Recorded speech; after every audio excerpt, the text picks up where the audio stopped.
Hello friend, welcome back to Study Wire YouTube channel.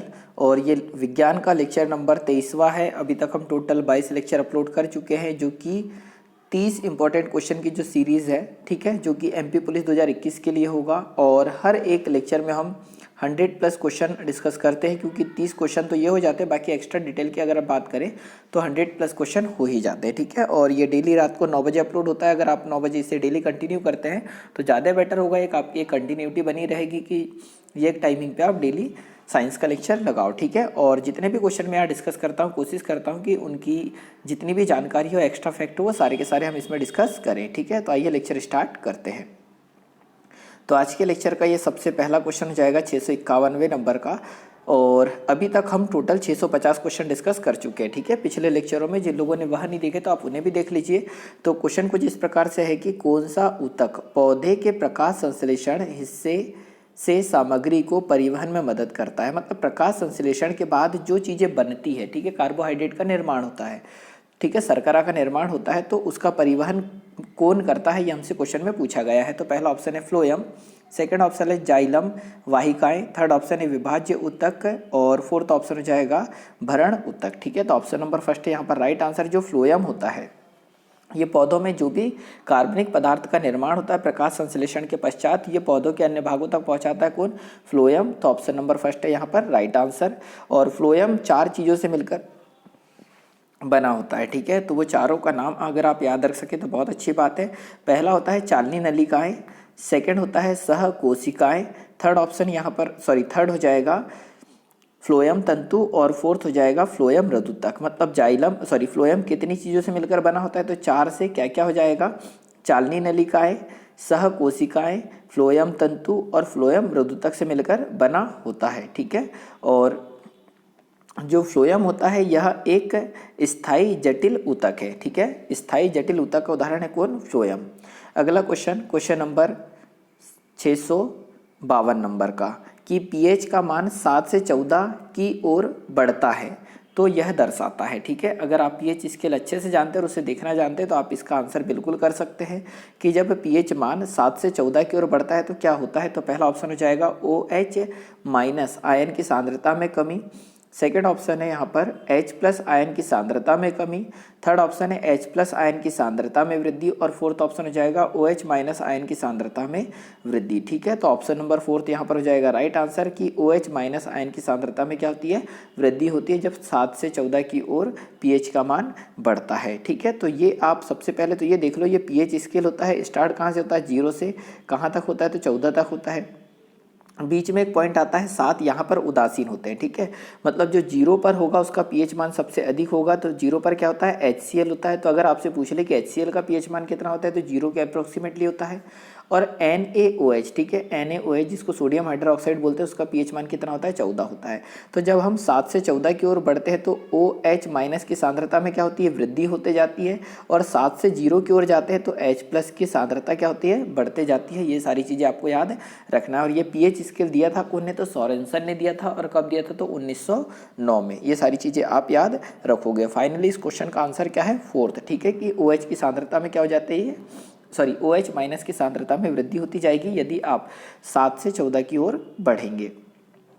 अगला question 653वें number का हो जाएगा कि जब किसी समान समूह में मौजूद तत्वों का खालिस्तान एक समान होता है, ठीक है, समान समूह में मौजूद तत्व, तो इस प्रकार से हो जाएगा पीरियोडिक टेबल। और पीरियोडिक टेबल में समूह बोलते हैं ये खड़ी में, ठीक है। यहाँ पे ये एक समूह हुआ, वैसे ये एक दूसरा समूह हुआ। तो इस समूह में क्या समान होता है, हमसे पूछा गया है। तो पहला ऑप्शन है संयोजी इलेक्ट्रॉनों की संख्या, सेकंड ऑप्शन है परमाणु आकार, थर्ड ऑप्शन है परमाणु द्रव्यमान, और फोर्थ ऑप्शन हो जाएगा परमाणु क्रमांक। तो ऑप्शन नंबर फर्स्ट यहाँ पर है राइट आंसर के संयोजी इलेक्ट्रॉनों की संख्या क्या होती है? प्रत्येक समूह में समान होती है। कैसे होती है? मैं 1 मिनट इसका थोड़ा सा एग्जाम्पल बता दूँ आपको कि देखो, ये सबसे पहले पीरियोडिक टेबल देख लो, ठीक है। ये पीरियोडिक टेबल मैंने आपके सामने ला दिया है। अगर आप देखोगे तो ये पहला समूह है। ये वाला कौन सा समूह है? पहला समूह है hydrogen, lithium, sodium, potassium, rubidium, caesium और फ्रांसियम। इसमें इन सभी की संयोजकता कितनी होती है? 1 होती है। याद रखना कि पहले समूह में सभी की संयोजकता 1 होगी। वैसे ही अगर आप दूसरा समूह देखोगे, ये दूसरा समूह हो जाएगा कौन सा? Beryllium, magnesium, calcium, strontium, barium और रेडियम। इनकी सभी की संयोजकता कितनी होगी? 2 होगी। ये आपको याद रखना है। फिर अगर हम ये वाले वाले ग्रुप की बात करें ये, ठीक है, पांचवा ग्रुप जिसमें क्या है boron, aluminium, gallium, indium, thallium, इनमें सबकी संयोजकता कितनी हो जाएगी? 3 हो जाएगी। ये आपको याद रखना है अगर आप पीरियोडिक टेबल याद रख पाते हैं तो। अगला है ये वाला, ठीक है, कार्बन, सिलिकॉन, जर्मेनियम, टीन और लेड, इनकी सबकी संयोजकता कितनी होती है? 4 होती है। अगला अगर हम बात करें नाइट्रोजन, फास्फोरस, आर्सेनिक, एंटीमनी और बिस्मथ, इन सभी की संयोजकता कितनी हो जाएगी इस ग्रुप की? तो ये हो जाएगी कितनी? 5।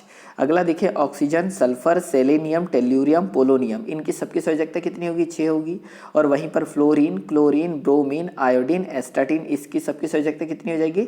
7। और जो लास्ट में आपको दिख रहा है ये सम होता है निष्क्रिय गैसों का या अक्रिय गैस जिसको बोलते हैं helium, neon, argon, krypton, xenon और रेडॉन, और ओजी को बोलते हैं ऑक्सीजेनियम। इन सबकी संयोजकता कितनी होती है? 0 होती है, मतलब कोई संयोजकता नहीं होती है। ठीक है, अगले क्वेश्चन की ओर चलते हैं। क्वेश्चन नंबर 554 नंबर का, कि निम्न में से कौन सा पराध्वनिक तरंग का औद्योगिक अनुप्रयोग नहीं है? तो पराध्वनिक का यूज़ कहाँ नहीं किया जाता है वो हमसे पूछा गया है। तो सबसे पहले आपको ये पता होना चाहिए कि पराध्वनिक तरंगे किसको बोलते हैं। तो जो 20 किलो हर्ज की जो ध्वनि होती है उसको पराध्वनिक बोलते हैं, या इस 20 किलो को हम इस प्रकार से लिखते हैं 20,000 हर्ज की जो ध्वनि होगी उसे हम क्या बोलेंगे? पराध्वनिक बोलते हैं। ठीक है, और इसे हम नहीं सुन पाते तो इनका यूज़ कहाँ नहीं होता है वो हमसे पूछा गया है। तो पहला ऑप्शन है पराश्रव्य सफाई, सेकंड ऑप्शन हो जाएगा किसी पौधे के शरीर से कीटनाशक को पराश्रव्य तरीके से हटाना, थर्ड ऑप्शन है धातु के दोषों की पराश्रव्य पहचान, और फोर्थ ऑप्शन है छेद करना या वांछित आकार से काटना। ठीक है, तो जो पराध्वनिक तरंगे का औद्योगिक अनुप्रयोग नहीं है तो ये ऑप्शन नंबर सेकंड है यहाँ पर राइट आंसर, की किसी पौधे के शरीर से कीटनाशकों को पराश्रव्य तरीके से हटाना ये इसका यूज़ नहीं होगा। तो आप ये याद रख लेना कि पराश्रव्य ध्वनि 20,000 हर्ट्ज से ऊपर की होती है, और इनके कुछ यूजेस मैं बता रहा हूँ, अगर याद रखोगे तो ज़्यादा बेटर होगा। संकेत भेजने में पराश्रव्य तरंगों का यूज़ होता है, समुद्र की गहराई का पता लगाने में यूज़ होता है, और कीमती कपड़ों और वायुयान की कलिक हटाने में मतलब सफाई करने में यूज़ होता है, दूध के अंदर उपस्थित हानिकारक बैक्टीरिया या जीवाणु को मिटाने में या मारने में इसका यूज़ होता है, और गठिया रोग के उपचार में और मस्तिष्क का जो ट्यूमर होता है उसके इलाज में हम पराध्वनिक तरंगों का यूज़ करते हैं। ये सारी चीज़ें अगर आप याद रखोगे तो इससे बाहर से कोई क्वेश्चन नहीं बनेगा। अगला क्वेश्चन है 655 नंबर का, कि प्रजनन की प्रक्रिया के दौरान उत्पन्न होने वाली भिन्नताएं खालिस्तान हो सकती है। ठीक है, तो प्रजनन की प्रक्रिया के दौरान उत्पन्न होने वाली भिन्नताएं खालिस्तान हो सकती है। तो पहला ऑप्शन है कम, सेकंड ऑप्शन है संशोधित, थर्ड ऑप्शन है परिवर्तित, और फोर्थ ऑप्शन है वंशगत। ठीक है, तो ऑप्शन नंबर फोर्थ यहाँ पर हो जाएगा राइट आंसर, की प्रजनन की प्रक्रिया के दौरान उत्पन्न होने वाली भिन्नताएं वंशगत हो सकती है। तो ऑप्शन नंबर डी यहाँ पर क्या होगा? Right answer. अगला क्वेश्चन है 556वें नंबर का, कि संवेग की एसआई पद्धति में इकाई क्या है? तो संवेग बराबर से अगर आपको फॉर्मूला याद है तो आप बिल्कुल बता सकते हैं। तो संवेग होता है P बराबर से क्या होता है? mv। ठीक है, द्रव्यमान गुणित वेग के गुणनफल को क्या बोलते हैं? संवेग बोलते हैं। और द्रव्यमान का m मतलब द्रव्यमान, और द्रव्यमान को किससे मापते हैं? kg से। और वेग का मात्रा क्या होता है? तो मीटर पर सेकेंड होता है। तो ऐसा जहाँ पर भी ऑप्शन में होगा वो संवेग की क्या हो जाएगा? एसआई मात्रक, मतलब kg मीटर पर सेकेंड। ठीक है, तो ऑप्शन नंबर थर्ड यहाँ पर दिया है कि kg मीटर पर सेकेंड, ये किसका मात्रक हो जाएगा? तो संवेग का। तो आप ये फॉर्मूला भी याद रखिए और ये सारी चीज़ें भी आप याद रखोगे। और ये एक सदिश राशि है। ठीक है, संवेग क्या है? एक सदिश राशि होगी, ये आपको याद रखना है। अगला क्वेश्चन है 657वें नंबर का, कि निम्न में से किसमें कोई कार्य नहीं किया गया है? मतलब ये 4 आपको एग्जाम्पल दे रखे हैं और ऐसा कौन सा है जिसमें कोई कार्य हुआ ही नहीं है वो हमें बताना है। ठीक है, तो यहाँ पर पहला ऑप्शन हो जाएगा कि एक कुली किसी बस से किसी कार तक एक वजन ले जाता है। सेकंड ऑप्शन है यहाँ पर कि सचिन 5 किलोमीटर चलता है। थर्ड ऑप्शन है तरुण मैदान पर क्रिकेट खेलता है। और फोर्थ ऑप्शन है कपिल अपने कंधे पर 10 किलोग्राम भार लेकर खड़ा है। ठीक है, तो कोई कार्य नहीं हो रहा है वो हमें बताना है। तो ऑप्शन नंबर फोर्थ होगा यहाँ पर राइट आंसर, कि कपिल अपने कंधे पर 10 किलोग्राम भार लेकर खड़ा है। इसमें कोई कार्य नहीं हो रहा है, क्योंकि कार्य का फॉर्मूला क्या होता है? तो W बराबर से होता है F इंटू डी। ठीक है, तो W है यहाँ पर कार्य, F है यहाँ पर बल, और D है क्या? विस्थापन। तो यहाँ देख रहे हैं कि पहले में देखो बस से लेकर कार तक वजन लेकर जाता है, इसका मतलब कि यहाँ पर विस्थापन हुआ है। 4 किलोमीटर चला है तो यहाँ पर भी विस्थापन हुआ है। जब मैदान में खेल रहा है अरुण तो यहाँ पर भी विस्थापन हुआ है, परंतु फोर्थ ऑप्शन में कपिल सिर्फ खड़ा हुआ एक ही जगह, मतलब विस्थापन जब शून्य होगा तो कार्य भी क्या हो जाएगा, शून्य होगा। ये आपको याद रखना है। और कार्य क्या है, तो एक अदिश राशि होगी। ठीक है, अगले क्वेश्चन की ओर चलते हैं। क्वेश्चन नंबर 658वां कि मनुष्य में निषेचन अंडा खालिस्तान के स्तर में प्रत्यारोपित हो जाता है। ठीक है, अच्छा क्वेश्चन है ये भी कि मनुष्य में निषेचन अंडा खालिस्तान के स्तर में प्रत्यारोपित हो जाता है। तो पहला ऑप्शन है यहाँ पर अंडाशय, सेकंड ऑप्शन है गर्भाशय ग्रीवा, थर्ड ऑप्शन है योनि और फोर्थ ऑप्शन हो जाएगा गर्भाशय। ठीक है, तो इसका ऑप्शन नंबर फोर्थ हो जाएगा राइट आंसर गर्भाशय। तो मनुष्यों में निषेचन अंडा गर्भाशय के स्तर में प्रत्यारोपित हो जाता है, ये आपको याद रखना है। और गर्भाशय एक नाशपाती के समान की रचना होती है। ठीक है, गर्भाशय की अगर रचना आपसे पूछे तो एक नाशपाती के समान होती है। और गर्भाशय के अगर सामान्य साइज की अगर हम बात करें तो ये 7.5 सेंटीमीटर लंबा, 5 सेंटीमीटर चौड़ा और 3.5 सेंटीमीटर मोटा होता है। ठीक है, तो गर्भाशय 7.5 सेंटीमीटर क्या हो जाएगा लंबा, 5 सेंटीमीटर यहाँ पर हो जाएगा चौड़ा और 3.5 सेंटीमीटर क्या हो जाएगा मोटा होगा, ये आपको याद रखना है। अगले क्वेश्चन की ओर चलते हैं। क्वेश्चन नंबर 659वां ये हो जाएगा कि आयरन में वायु, ठीक है, आयरन में वायु की उपस्थिति में जलाने पर किसका निर्माण होता है। तो देखो आयरन है मतलब Fe है। ठीक है, इसे वायु की उपस्थिति में जलाते हैं तो किसका निर्माण होता है, हमसे पूछा गया है।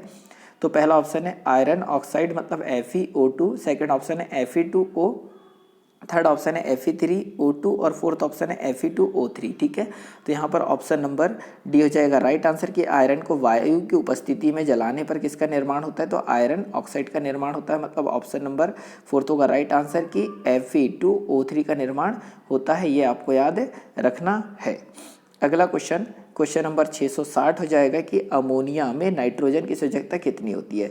तो सबसे पहले देखो संयोजकता बताने के लिए आपको अमोनिया का क्या पता होना चाहिए, तो अमोनिया का सूत्र पता होना चाहिए। तो ये होता है NH3 होता है अमोनिया का सूत्र। ठीक है, तो देखो यहाँ पर N की जगह कुछ नहीं लिखा है मतलब 1 लिखा है, तो हाइड्रोजन की संयोजकता 1 होगी, पर जो हाइड्रोजन के साथ 3 लिखा है वो किसकी संयोजकता है, तो नाइट्रोजन की संयोजकता है। तो अमोनिया में नाइट्रोजन की संयोजकता कितनी होती है, तो 3 होती है, ऑप्शन नंबर फोर्थ यहाँ पर हो जाएगा राइट आंसर। अगर अमोनियम की बात करते तो अमोनियम का फॉर्मूला होता है NH4। ठीक है, ये अमोनिया का NH3 और अमोनियम का NH4। अब अमोनियम में अगर नाइट्रोजन की संयोजकता पूछते तो कितनी हो जाती, 4 हो जाती। ठीक है, अगले क्वेश्चन की ओर चलते हैं। क्वेश्चन नंबर 661वां कि मैग्नीशियम के परमाणु संख्या 12 है, इसकी संयोजकता क्या होगी। ठीक है, तो देखो अभी मैंने थोड़ी देर पहले आपको पीरियोडिक टेबल बताया था, अगर आप उससे ध्यान से देखा होगा तो आप बिल्कुल बता पा रहे होंगे।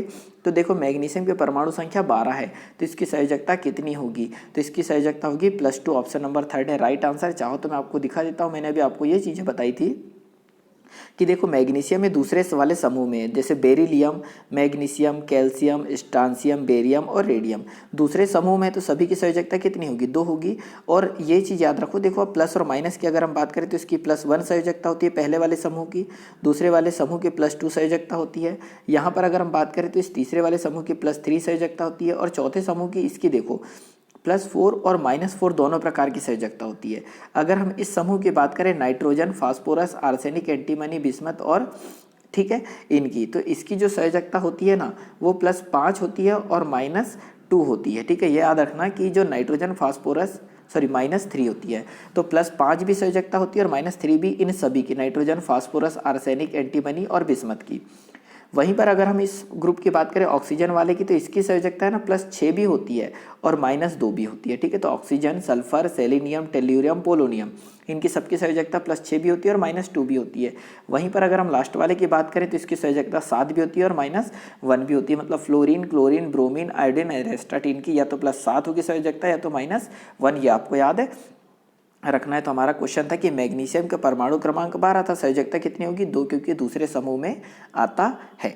ठीक है, अगला क्वेश्चन नंबर 662वां हो जाएगा कि किसी समूह, ठीक है, किसी वस्तु की गतिज ऊर्जा और स्थितिज ऊर्जा को एक साथ क्या कहा जाता है। तो देखो गतिज ऊर्जा और स्थितिज ऊर्जा के योग को हम बोलते क्या है, तो यांत्रिक ऊर्जा बोलते हैं। तो ऑप्शन नंबर फोर्थ है यहाँ पर राइट आंसर। इस क्वेश्चन का शायद 1-2 बार रिपीटेशन पहले भी हो चुका है। अगला क्वेश्चन है 663वें नंबर का कि यदि 10 ओम 8 ओम और 7 ओम तीन प्रतिरोध को श्रेणी क्रम में जुड़े हुए हैं, तो परिपथ की प्रभावी प्रतिरोध क्या होगा। तो आपको ये पता होना चाहिए कि श्रेणी क्रम में कुछ इस प्रकार से जोड़ते हैं, ठीक है। तो ये हो जाएगा क्या, श्रेणी क्रम। अब इसमें 10 ओम है, दूसरा है 8 ओम है और तीसरा 7 ओम है। जब इन तीनों को आप जोड़ोगे तो कितना जाएगा, 25 ओम आएगा, ठीक है। 25 ओम आएगा। तो 25 ओम कौन से ऑप्शन में, ऑप्शन नंबर सेकंड हो जाएगा यहाँ पर क्या, राइट आंसर। अगला क्वेश्चन है 664 नंबर का कि त्वरण ऋणात्मक होने पर पिंड का वेग कैसा होगा, ठीक है। तो त्वरण ऋणात्मक होने पर पिंड का वेग कितना कैसा होगा। तो पहला ऑप्शन है नियत रहेगा, सेकंड ऑप्शन है शून्य रहेगा, थर्ड ऑप्शन है बढ़ेगा और फोर्थ ऑप्शन है घटेगा, ठीक है। तो ऑप्शन नंबर फोर्थ यहाँ पर राइट आंसर क्या होगा, घटेगा, जब त्वरण ऋणात्मक हो तो। अब ये याद रखना कि जो त्वरण होता है वो प्लस भी हो सकता है, माइनस भी हो सकता है और जीरो भी हो सकता है, ठीक है।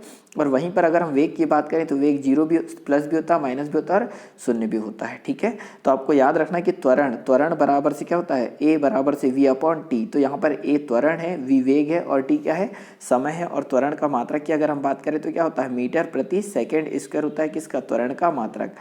त्वरण एक सदिश राशि है, ये भी आपको पता होगा। अगला क्वेश्चन 665 नंबर का कि खालिस्तान वर्ग के प्राणियों में श्वसन गलफड़ों एवं फेफड़ों द्वारा, गलफड़ों अथवा फेफड़ों द्वारा होता है, ठीक है। तो पहला ऑप्शन है मृत्स्य, सेकंड ऑप्शन हो जाएगा पक्षी, थर्ड ऑप्शन है सरीसृप और फोर्थ ऑप्शन हो जाएगा उभयचर, ठीक है। तो ऑप्शन नंबर फोर्थ यहाँ पर हो जाएगा राइट आंसर की जो उभयचर होते हैं, ठीक है। तो उभयचर आप जानते होंगे मेंढक, ठीक है।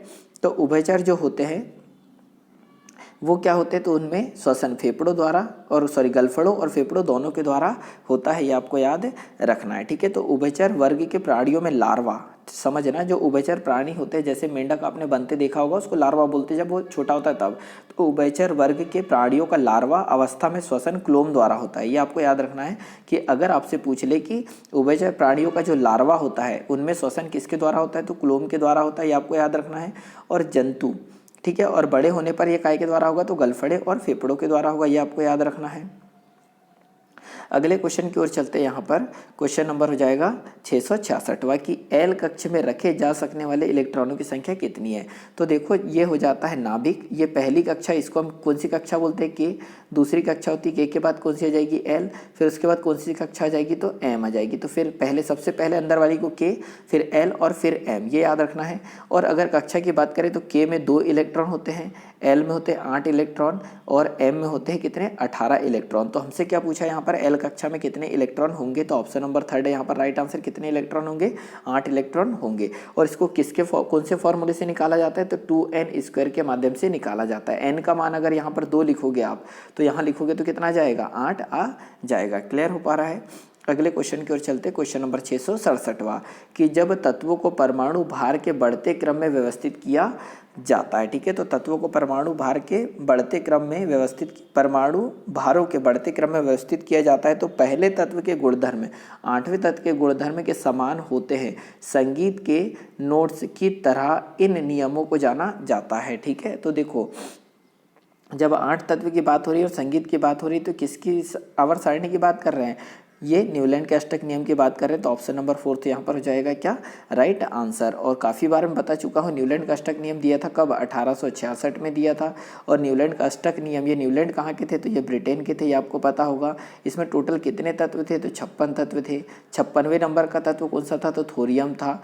तो न्यूलैंड का अष्टक नियम 20 तत्व तक लागू होते और 20वां तत्व क्या था, कैल्शियम था। तो इससे ज़्यादा क्वेश्चन यहाँ से नहीं बनते हैं, ठीक है। अगला क्वेश्चन देखते हैं, क्वेश्चन नंबर 668वां क्वेश्चन एक अच्छा खासा क्वेश्चन हो जाएगा कि आभासी और सीधी छवि के लिए दर्पण का आवर्धन होना चाहिए, ठीक है। तो आभासी चाहिए और सीधी छवि के लिए दर्पण का आवर्धन कैसा होना चाहिए। तो पहला ऑप्शन है अनंत, सेकंड ऑप्शन है ऋणात्मक, थर्ड ऑप्शन है शून्य और फोर्थ ऑप्शन हो जाएगा धनात्मक। तो ऑप्शन नंबर फोर्थ यहाँ पर राइट आंसर कि आभासी और सीधी छवि के लिए दर्पण का आवर्धन कैसा होना चाहिए, तो धनात्मक होना चाहिए, ठीक है। और अगर आपसे पूछे कि आवर्धन क्षमता बराबर से क्या होता है, ठीक है, ये आवर्धन की बात हो रही है, तो इसी आवर्धन बराबर से, आवर्धन क्षमता बराबर से क्या होता है, तो प्रतिबिंब की लंबाई, ठीक है। तो प्रतिबिंब की लंबाई बटे में होता है वस्तु की लंबाई, ये आपको याद रखना है। तो आवर्धन क्षमता बराबर से प्रतिबिंब की लंबाई बटे वस्तु की लंबाई होता है, ठीक है। या तो फिर प्रतिबिंब की ऊंचाई अपॉन वस्तु की ऊंचाई भी आवर्धन क्षमता को रिप्रेजेंट करते हैं, और किससे, एम से। ये चीज़ें आप याद रखोगे।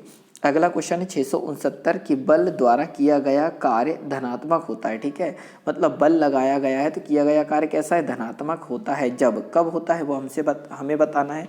तो पहला ऑप्शन है विस्थापन बल के लंबवत होता है तब। सेकंड ऑप्शन है आरोपित बल से कोई विस्थापन नहीं होता है तब। और थर्ड ऑप्शन है विस्थापन बल की विपरीत दिशा में होता है तब। और फोर्थ ऑप्शन विस्थापन बल की दिशा में होता है तब। तो ऑप्शन नंबर फोर्थ यहाँ पर हो जाएगा क्या, राइट आंसर कि विस्थापन बल की दिशा में अगर हो रहा है तो किया गया कार्य कैसा होता है, धनात्मक होता है। सपोज अगर मैं इसे समझाना चाहूँ तो एक ये बॉक्स रखा है, ठीक है, और अगर इस बॉक्स में इधर से अगर मैं बल आरोपित करूँ, बल मतलब क्या F, और विस्थापन मतलब जो D विस्थापन होता है वो भी इसी दिशा में होगा, तो ये किया गया कार्य क्या होता है, धनात्मक होता है। ठीक है, तो ऑप्शन नंबर फोर्थ यहाँ पर राइट आंसर कि विस्थापन और बल की दिशा क्या हो, एक ही हो, तब किया गया कार्य धनात्मक होता है। और कार्य बराबर से W बराबर से क्या होता है, F इंटू डी होता है। और अगर थीटा की बात करें तो यहाँ पर कॉस थीटा भी साथ में होता है। ठीक है, ये सारी चीज़ें आप याद रखोगे। तो ऑप्शन नंबर फोर्थ है यहाँ पर राइट आंसर। अगला क्वेश्चन है 670वें नंबर का कि जब सिल्वर क्लोराइड, ठीक है, सिल्वर क्लोराइड मतलब क्या हो जाएगा, AgCl। ठीक है, सिल्वर क्लोराइड का फॉर्मूला होता है AgCl। तो जब सिल्वर क्लोराइड को सूर्य के प्रकाश में रखा जाता है तो यह किसके बनने के कारण भूरे रंग का हो जाता है। ठीक है, तो जब देखो हम सिल्वर क्लोराइड को क्या करेंगे, धूप में रखेंगे तो क्या बन जाता है, जिसके कारण वो भूरे रंग का दिखाई देने लगता है। तो पहला ऑप्शन है सिल्वर आयरन, सेकंड ऑप्शन है सिल्वर धातु, थर्ड ऑप्शन है सिल्वर ऑक्सीलेट सॉरी, और फोर्थ ऑप्शन है सिल्वर ऑक्साइड। तो यहाँ पर ऑप्शन नंबर सेकंड हो जाएगा क्या, राइट आंसर कि वो सिल्वर में कन्वर्ट हो जाता है, किसमें, सिल्वर धातु में कन्वर्ट हो जाता है धूप में रखने के बाद। ठीक है, अब यहाँ से दो तीन चीज़ें आप याद रखो कि सिल्वर की अगर बात आई है तो सिल्वर क्या होता है, Ag होता है। ठीक है, क्या होता है, Ag, इसका फॉर्मूला होता है सिल्वर का, जिसे हम चांदी के नाम से जानते हैं। और एक होता है सिल्वर क्लोराइड। ठीक है, अब देखो मैं 4-5 नाम बता रहा हूँ, इनके नाम याद रखो, यहाँ से क्वेश्चन पूछे जाएंगे कि अगर हम सिल्वर क्लोराइड की अगर हम बात करें, एक मिनट फॉर्मूले में लिख देता हूँ, है ना। सिल्वर क्लोराइड मतलब AgCl। सिल्वर क्लोराइड को एक हार्न सिल्वर के नाम से जानते हैं, किस नाम से, तो हार्न सिल्वर के नाम से जानते हैं सिल्वर क्लोराइड को। अगला अगर हम बात करें तो इस सिल्वर क्लोराइड का फोटोग्राफी कांच में यूज़ होता है। एक होता है सिल्वर ब्रोमाइड AgBr। ठीक है, तो इसे फोटोग्राफी में यूज़ करते हैं, AgBr सिल्वर ब्रोमाइड इसको बोलते हैं। ठीक है, और एक होता है सिल्वर आयोडाइड AgI। ठीक है, AgI ये काय का फॉर्मूला है, सिल्वर आयोडाइड का है, इसे कृत्रिम वर्षा कराने में यूज़ किया जाता है AgI का। और एक होता है सिल्वर नाइट्रेट AgNO3। ठीक है, ये सिल्वर नाइट्रेट है और इसको हम बोलते हैं लूनर कास्टिक। ठीक है, सिल्वर नाइट्रेट को लूनर कास्टिक बोलते हैं। तो हमने यहाँ AgCl, AgI, AgBr और Ag नाइट्रेट थोड़ा सा पीछे करके देखोगे, सारी चीज़ें समझ में आएगी, और अगर ये लिख सको तो ज़्यादा अच्छी बात होगी। अगला क्वेश्चन 671वें नंबर का कि निम्नलिखित में से कौन सा अम्ल पानी में घुलकर H+ आयन प्रदान करता है। तो यहाँ पर आपको 4 अम्ल दे रखे हैं। हाइड्रोक्लोरिक अम्ल, जिसको हम क्या नाम बोलते हैं, HCl बोलते हैं। सेकेंड है सल्फ्यूरिक अम्ल H2SO4। ठीक है, नाइट्रिक अम्ल होता है HNO3। और एसिटिक अम्ल जो होता है C2H5COOH। ठीक है, तो ये एसिटिक अम्ल होगा। तो यहाँ पर क्या बोल रहा है कि निम्नलिखित में से कौन सा अम्ल पानी में घोलने पर H+ आयन देता है। तो ऑप्शन नंबर फोर्थ हो जाएगा राइट आंसर। एसिटिक अम्ल को जब पानी में घोलते हैं तो H+ आयन देता है, ये आपको याद रखना है। ठीक है, अगला क्वेश्चन देखते हैं, क्वेश्चन नंबर 672वां। तो बहुत सिंपल सा क्वेश्चन, ये भी एक छोटा सा न्यूमेरिकल ही है कि 650 न्यूटन का बल 500 kg के एक द्रव्यमान पर लगाया जाता है। तो देखो कितने केजी का लगा रहे हैं हम, 350 न्यूटन का बल 500 kg के एक द्रव्यमान पर लगाया जाता है। तो इस स्थिति में वस्तु में उत्पन्न त्वरण कितना होगा। तो फॉर्मूला क्या होता है, F बराबर से होता है ma होता है। ठीक है, बल बराबर से द्रव्यमान गुणित त्वरण होता है। और हमसे क्या पूछा है, त्वरण पूछा है। तो बल मतलब कितना लगा है, 350 न्यूटन लगा है। m का मान कितना है, m मतलब द्रव्यमान कितना है, 500। और ये a का मान, 10 से एक 0 काट दोगे, 5 से काटोगे तो 5-7-35, तो 0 पॉइंट कितना जाएगा, 0.7 मीटर प्रति सेकेंड। मतलब ऑप्शन नंबर फोर्थ यहाँ पर क्या हो जाएगा, राइट आंसर। चाहो तो आप इसे कैलकुलेशन कर लेना, सॉल्व हो जाएगा। ठीक है, तो ये छोटे छोटे फॉर्मूले बेस्ड क्वेश्चन आपको बनना चाहिए, क्योंकि 9th-10th में ही है ना, ज़्यादा बड़े क्वेश्चन ये नहीं पूछे गए हैं। अगला क्वेश्चन है 673वें नंबर का कि जड़ों की कोशिकाओं में लंबे रोम जैसे भाग को क्या कहा जाता है। तो आपने देखा होगा कि जड़ों की कोशिका, अगर हम जड़ों की बात करें तो ये जड़ हो गई मान लो, और जड़ में ऐसे ऐसे रोम निकले होते हैं हल्के से। ठीक है, उन रोम को क्या कहा जाता है, ये हमसे पूछा गया। तो पहला ऑप्शन है रूट हेयर, सेकेंड ऑप्शन है रूट विली, थर्ड ऑप्शन है रूट डेक हाइड्रट्स, हाइड्स, ठीक है। और फोर्थ ऑप्शन है रूट नेल्स। तो यहाँ पर ऑप्शन नंबर फर्स्ट हो जाएगा क्या राइट आंसर, कि रूट हेयर कहा जाता है इन्हें। अगला क्वेश्चन देखते हैं, क्वेश्चन नंबर 674वें नंबर का, कि एसआई पद्धति में त्वरण की इकाई क्या है। तो त्वरण बराबर से देखो ए बराबर से क्या होता है v अपॉन टी होता है, अभी मैंने बताया था। और v की देखो ए बराबर से v अपॉन टी, और इसके इकाई क्या होती है तो मीटर पर सेकेंड स्क्वायर होती है किसकी, त्वरण की इकाई। और हमसे त्वरण का एसआई इकाई ही पूछा है। तो देखो मीटर पर सेकेंड कहाँ पर है, तो ऑप्शन नंबर फर्स्ट है राइट आंसर, क्योंकि हम इसको मीटर पर सेकेंड स्क्वायर भी लिख सकते हैं। इसको अगर अंश में ले जाएंगे तो मीटर पर सेकेंड इनवर्स टू इनवर्स हो जाएगा। तो ऑप्शन नंबर फर्स्ट यहाँ पर क्या है राइट आंसर, ये आपको याद रखना है। और त्वरण कैसी राशि है, तो एक सदिश राशि होगी, ये भी याद रखना है। और त्वरण धनात्मक, ऋणात्मक और शून्य तीनों हो सकता है। अगला क्वेश्चन है 675वें नंबर का, कि निःश्वसन खालिस्तान द्वारा होता है, ठीक है। तो निःश्वसन किसके द्वारा होता है, ये हमसे पूछा गया है। तो वायु के अंतः श्वसन के द्वारा, सेकंड ऑप्शन है फेफड़ों की अवस्थिति के द्वारा, थर्ड ऑप्शन है फेफड़ों की स्फीति के द्वारा, और फोर्थ ऑप्शन हो जाएगा पंजर की टूट के कारण। तो यहाँ पर ऑप्शन नंबर सेकंड है राइट आंसर, कि निःश्वसन फेफड़ों की अवस्थिति के द्वारा होता है। तो ऑप्शन नंबर फर्स्ट क्या हो जाएगा ऑप्शन नंबर सेकंड यहाँ पर होगा राइट आंसर।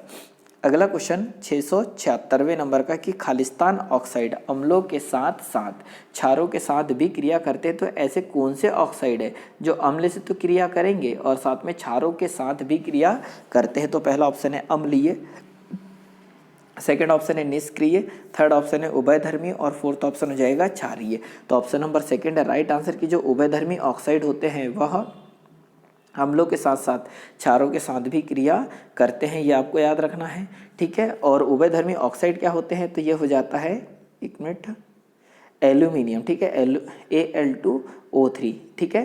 तो ये हो जाएगा एल्यूमिनियम ऑक्साइड, ये उभयधर्मी ऑक्साइड है। एक होता है ZnO, ठीक है, ये भी उभयधर्मी ऑक्साइड है।